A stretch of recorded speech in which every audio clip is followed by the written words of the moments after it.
김치통이 허공을 갈랐습니다. 둔탁한 소리와 함께 마당 위를 굴러갑니다. 텅 빈 통이었습니다. 평생 김치를 담가온 어머니가 김치통을 내던졌습니다. 뚜껑 위에는 메모가 붙어 있었습니다. 어머니, 올해도 김치 부탁드려요. 박복순 할머니는 그 하트를 한참 바라보다가 아무 말 없이 통을 집어들었습니다. 그리고 온 힘을 다해 땅에 내리쳤습니다. 쿵. 하지만 그 소리보다 더 무거운 건 따로 있었습니다.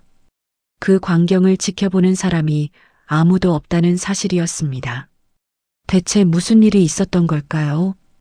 평생을 가족만 바라보며 살아온 어머니에게 무슨 일이 생긴 걸까요? 이 이야기의 결말이 궁금하시다면 잠시만 구독 버튼을 눌러주세요. 평범해 보이는 사람들의 숨겨진 이야기를 매일 전해드립니다. 알림 설정까지 해두시면 놓치지 않고 만나실 수 있습니다. 자, 이제 시간을 돌려보겠습니다. 이 모든 일이 시작된 그날로 박복순 할머니의 하루는 새벽 4시에 시작됩니다. 수돗물을 틀자 차가운 물이 쏟아져 내렸습니다. 손끝이 시려왔지만 할머니는 아랑곳하지 않았습니다. 배추를 한 포기 집어들고 찬물에 담급니다. 30포기. 혼자 먹기엔 너무 많은 양이었습니다. 하지만 할머니에게 김장은 혼자만의 것이 아니었습니다. 서울에 있는 아들, 그 아들의 아내와 손주, 모두의 몫이었습니다. 남편 영호 씨가 세상을 떠난 지 8회. 그 뒤로 김장도 설날도 추석도 전부 혼자였습니다. 할머니는 말이 없었습니다. 말할 사람이 없었기 때문입니다. 배추를 다 씻고 나니 손이 벌겋게 얼어 있었습니다. 할머니는 그 손을 호호 불며 잠시 창밖을 바라보았습니다. 문득 전화기가 눈에 들어왔습니다. 할머니는 잠시 망설이다 수화기를 들었습니다. 신호음이 길게 울렸습니다. 엄마. 아들 정민의 목소리가 들려왔습니다. 정민아, 이번 김장 때는. 말이 채 끝나기도 전이었습니다. 엄마, 나 지금 회의 들어가. 김치만 좀 부탁할게. 끊어. 뚝. 수화기를 든 손이 공중에서 멈췄습니다. 할머니는 한참을 그 자세로 서 있었습니다. 하고 싶은 말이 있었습니다. 이번엔 같이 담그자는 말. 얼굴이라도 보고 싶다는 말. 혼자 담그기엔 힘이 붙인다는 말. 하지만 그 말들은 입 밖으로 나오지 못했습니다. 들어줄 사람이 없었기 때문입니다. 할머니는 전화기를 내려놓고 다시 배추 앞에 섰습니다. 찬물이 손끝을 적셨습니다. 하지만 더 차가운 건 따로 있었습니다.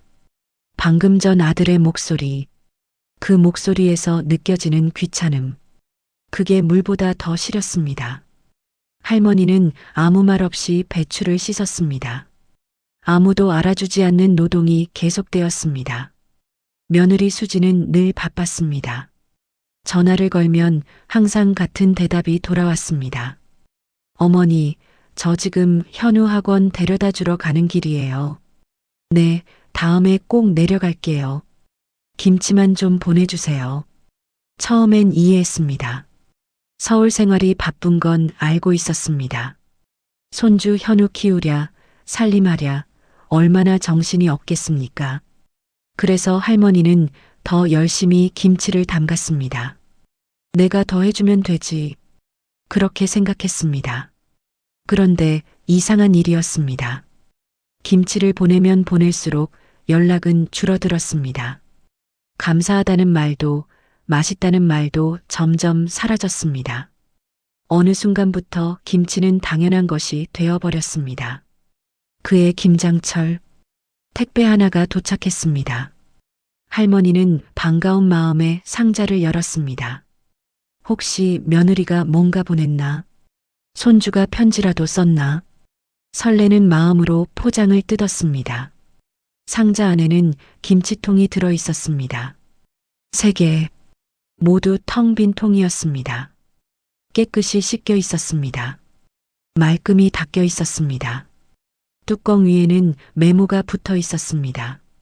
어머니, 올해도 김치 부탁드려요. 하트 하나. 할머니는 그 메모를 한참 들여다보았습니다. 예쁜 글씨였습니다. 정성스럽게 쓴 글씨였습니다. 하지만 그 글씨가 눈에 들어오지 않았습니다. 하트가 보이지 않았습니다. 보이는 건 하나뿐이었습니다. 텅 빈 김치통. 그 빈 공간이 마음속으로 파고들었습니다. 할머니는 메모를 내려놓았습니다. 손이 떨리고 있었습니다. 이건 부탁이 아니었습니다. 이건 요구였습니다. 당연해져 버린 요구. 김치는 보내되 얼굴은 보여주지 않겠다는 선언이었습니다. 할머니는 빈 김치통을 식탁 위에 올려놓았습니다. 통이 3개. 서울에 있는 가족도 3명. 아들, 며느리, 손주. 할머니는 빈 통을 하나씩 바라보았습니다. 이 통들이 가득 차서 서울로 갈 것입니다. 하지만 돌아오는 건 언제나 빈 통뿐이었습니다. 김치는 가고, 통만 돌아오고, 정성은 가고, 감사는 돌아오지 않고, 할머니는 창밖을 바라보았습니다. 마당에 쌓인 배추가 보였습니다. 100포기.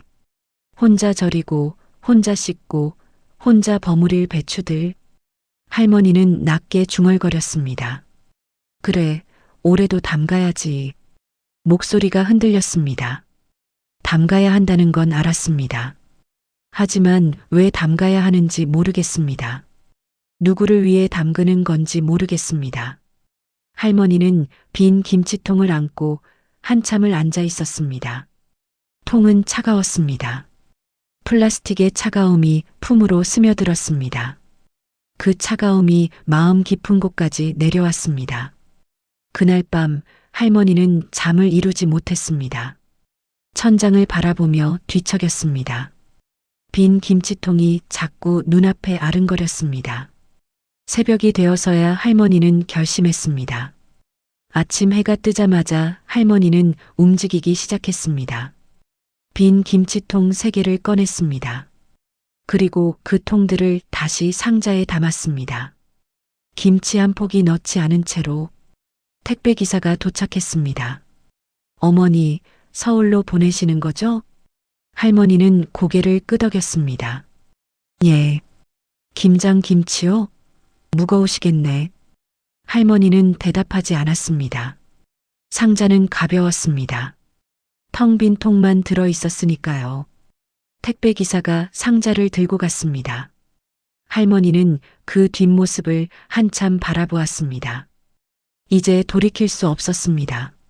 마당으로 나왔습니다. 창고 앞에 쌓아둔 배추가 눈에 들어왔습니다. 100포기. 아직 손도 대지 않은 배추들. 할머니는 그 배추들을 바라보았습니다. 이것들을 어떻게 해야 할까? 혼자서는 도저히 감당할 수 없는 양이었습니다. 할머니는 배추 앞에 쭈그려 앉았습니다. 한 포기를 집어들었습니다. 무거웠습니다. 예전 같지 않았습니다. 젊었을 때는 이런 것쯤 아무것도 아니었는데 할머니는 배추를 들고 일어서려 했습니다. 그 순간이었습니다. 허리에서 뭔가가 뚝 하고 끊어지는 느낌이 들었습니다. 아! 할머니의 몸이 앞으로 꺾였습니다. 배추가 땅으로 떨어졌습니다. 할머니도 그 옆에 쓰러졌습니다. 흙바닥이 차가웠습니다. 낙엽 냄새가 코끝을 스쳤습니다. 할머니는 일어나려고 했습니다. 하지만 허리가 말을 듣지 않았습니다. 꼼짝할 수가 없었습니다. 사람 없어요? 목소리가 나오지 않았습니다. 목이 메어 있었습니다. 할머니는 하늘을 올려다보았습니다. 구름 한 점 없는 파란 하늘. 좋은 날씨였습니다. 김장하기 딱 좋은 날씨. 그런데 여기 쓰러져 있는 사람은 아무도 모릅니다. 시간이 흘렀습니다. 얼마나 지났을까? 1시간. 아니, 2시간.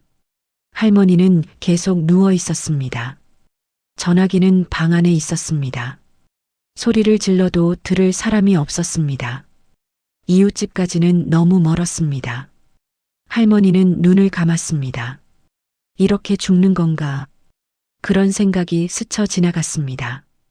그때였습니다. 복순이 어머니, 이장님의 목소리가 들려왔습니다. 마침 마을 순찰을 돌던 이장님이 쓰러진 할머니를 발견한 것이었습니다. 어머니, 괜찮아요? 일어날 수 있어요? 이장님이 할머니를 부축해 일으켰습니다. 할머니는 이장님 팔에 의지해 겨우 방 안으로 들어갔습니다. 이장님이 물었습니다. 자식들한테 연락해야지요. 서울 아들한테 전화할까요? 할머니는 고개를 저었습니다. 됐어요. 안 됐어요. 이렇게 쓰러지셨는데. 할머니는 창밖을 바라보았습니다.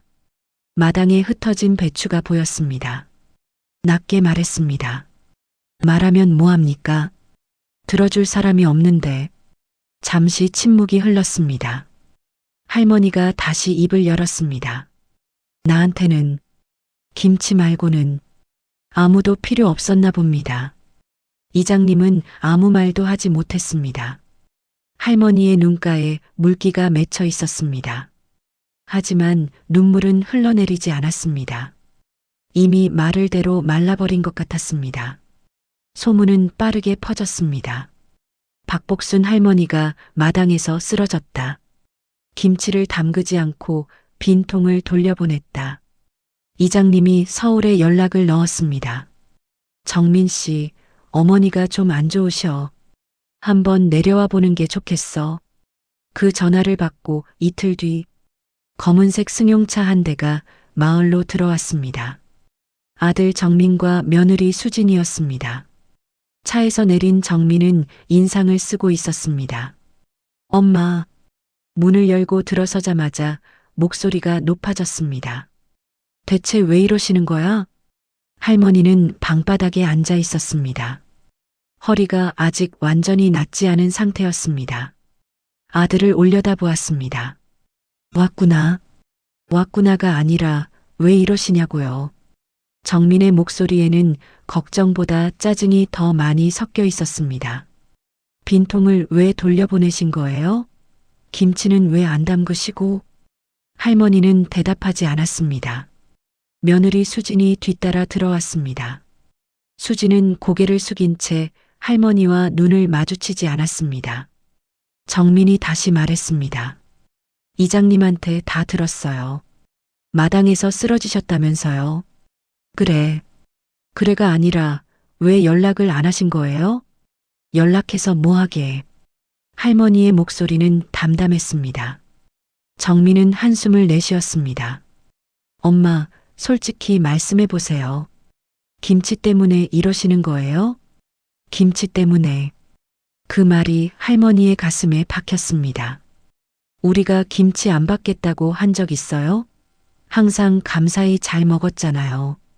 감사히 잘 먹었다. 할머니는 그 말들을 되새겼습니다. 감사하다는 말을 들은 게 언제였던가. 잘 먹었다는 말을 들은 게 언제였던가. 기억나지 않았습니다. 정민이 말을 이었습니다. 엄마가 왜 이렇게 극단적으로 나오시는지 모르겠어요. 우리가 뭘 그렇게 잘못했다고. 극단적. 그 단어가 귀에 맴돌았습니다. 평생을 김치 담그고 보내고 기다리고 그렇게 살아온 것이 극단적인 건가? 빈통 하나 돌려보낸 게 극단적인 건가? 할머니는 아들을 바라보았습니다. 낳아서 키우고 대학 보내고 결혼시킨 아들. 그 아들의 입에서 나온 말이 이것이었습니다.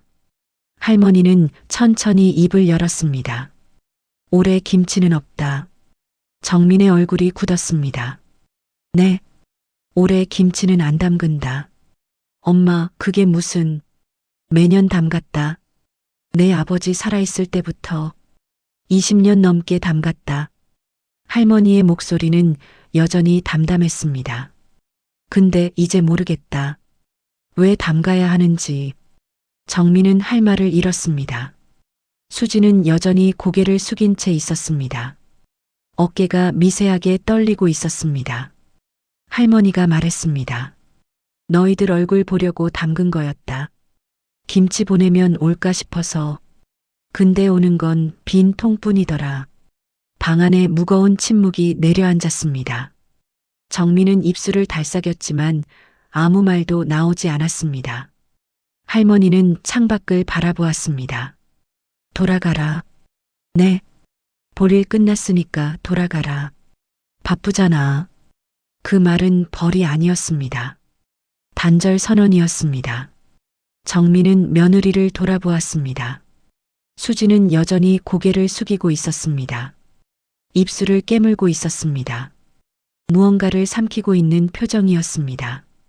하지만 그 순간 아무도 그녀에게 묻지 않았습니다. 왜 그런 표정을 짓고 있는지, 무엇을 감추고 있는지 아무도. 그날 밤이었습니다. 할머니는 잠을 이루지 못하고 있었습니다. 아들 내외는 근처 모텔에서 하룻밤을 묵기로 했습니다. 내일 아침 서울로 올라갈 예정이었습니다. 새벽 2시쯤이었을까? 대문 밖에서 발소리가 들렸습니다. 할머니는 몸을 일으켰습니다. 누가 이 시간에? 문이 열렸습니다. 며느리 수진이었습니다. 혼자였습니다. 수진은 문 앞에 서서 한참을 망설였습니다. 그러다 천천히 방 안으로 들어왔습니다. 할머니 앞에 무릎을 꿇었습니다. 며느리야, 왜 이러니? 수진은 고개를 숙인 채 대답하지 않았습니다. 어깨가 떨리고 있었습니다. 한참 후 작은 목소리가 흘러나왔습니다. 어머니, 사실은. 그리고 울음이 터졌습니다. 수지는 두 손으로 얼굴을 감싼 채 흐느꼈습니다. 소리 없이. 하지만 온몸이 흔들리고 있었습니다. 할머니는 당황했습니다. 평소에 차갑기만 하던 며느리였습니다. 감정을 드러내지 않던 며느리였습니다. 그런 며느리가 무너지고 있었습니다. 며느리야, 무슨 일이니? 말을 해봐. 수진이 고개를 들었습니다. 눈이 벌겋게 부어 있었습니다. 현우가 학교에서 왕따를 당하고 있어요. 그 말에 할머니의 숨이 멎었습니다. 현우, 14살 손주. 할머니가 마지막으로 본 게 언제였던가. 작년 설날이었습니다.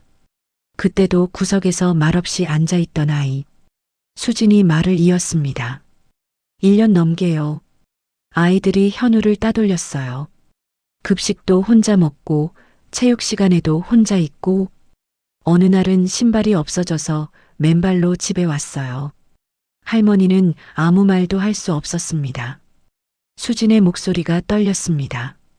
상담실을 매주 다녔어요. 학교랑 싸우고 다른 부모들이랑 싸우고 그러다 현우가 자해를 했어요. 손목에 칼자국이. 수지는 말을 잇지 못했습니다. 다시 울음이 터져 나왔습니다. 할머니의 손이 떨렸습니다. 손주가 그런 일을 겪고 있었다니. 그걸 전혀 몰랐다니. 수진이 울먹이며 말했습니다. 아이를 혼자 둘 수가 없었어요. 잠깐이라도 눈을 떼면 안 될 것 같았어요. 그래서 어디에도 갈 수가 없었어요. 할머니는 그제야 이해했습니다.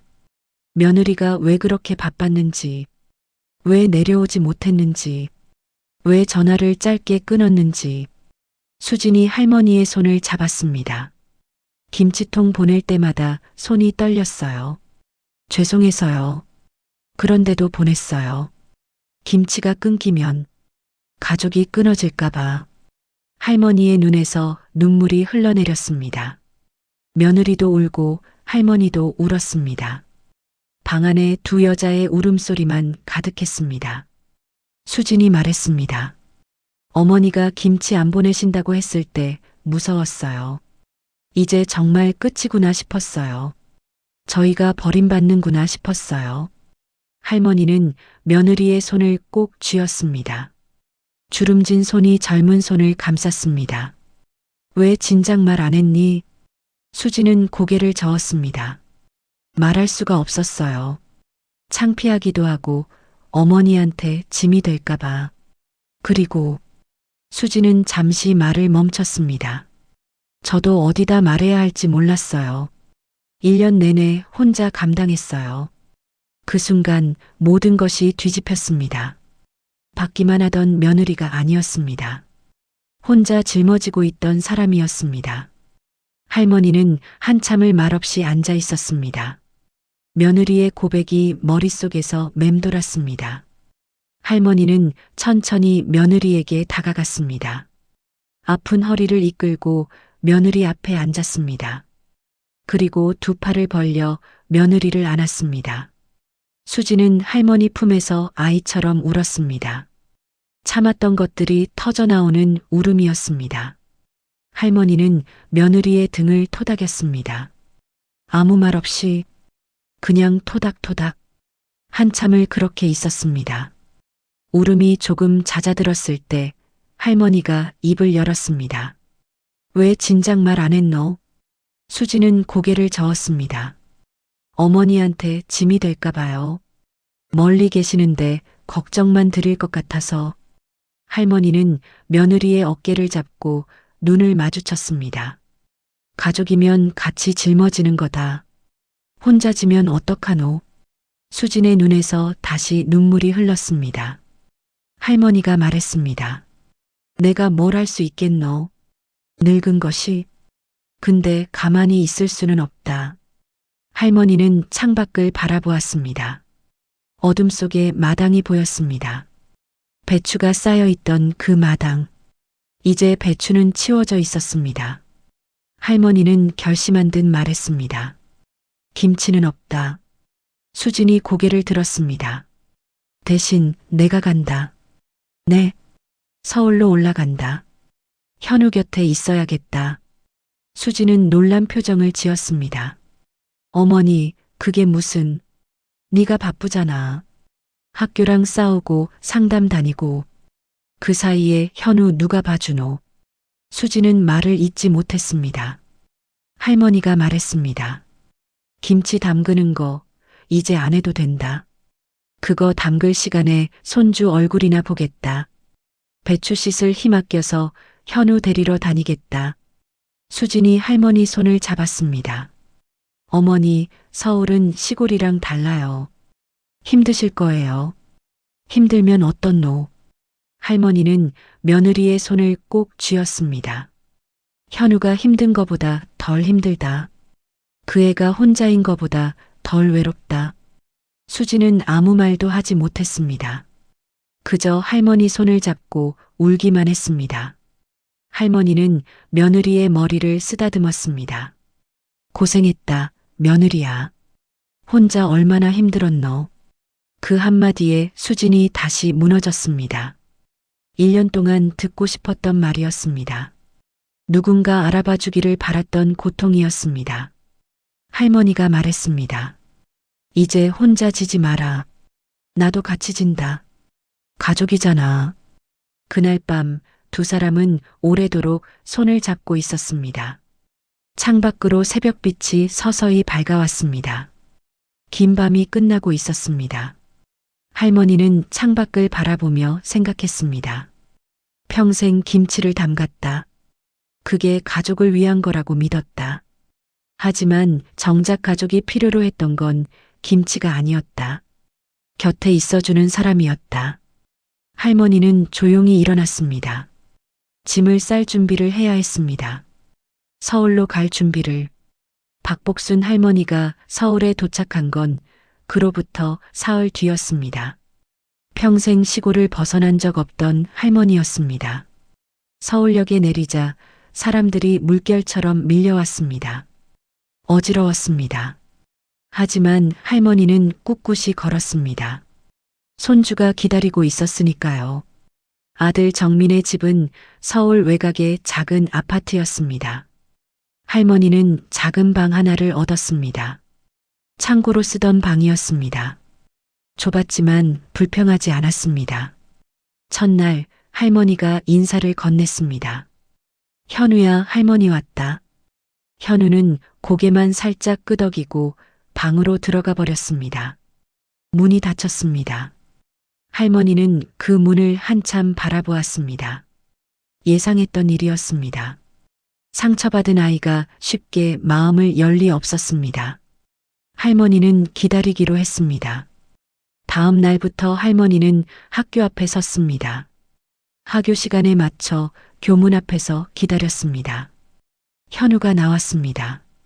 다른 아이들은 삼삼오오 무리지어 걸어가는데 현우만 혼자였습니다.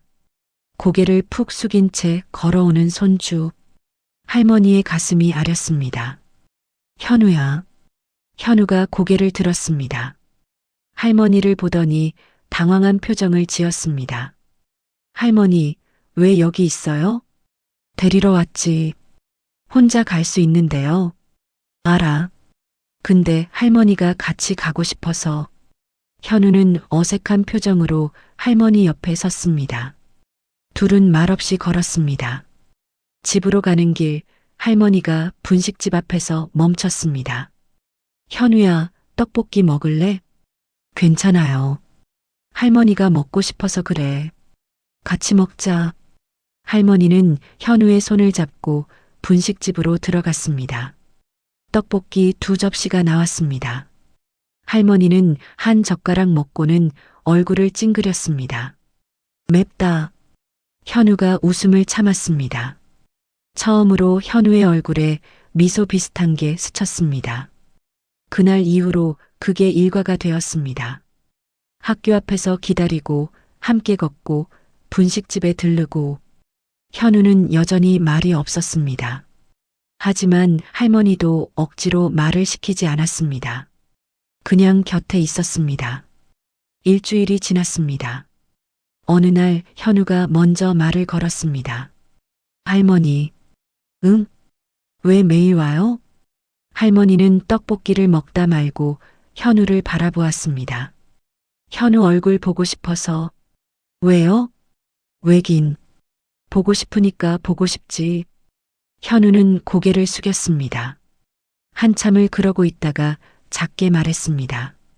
저 학교에서 친구 없어요. 알아. 다들 저 피해요. 알아. 그런데 왜 할머니는 안 피해요? 할머니는 손을 뻗어 현우의 머리를 쓰다듬었습니다. 피할 이유가 없잖아.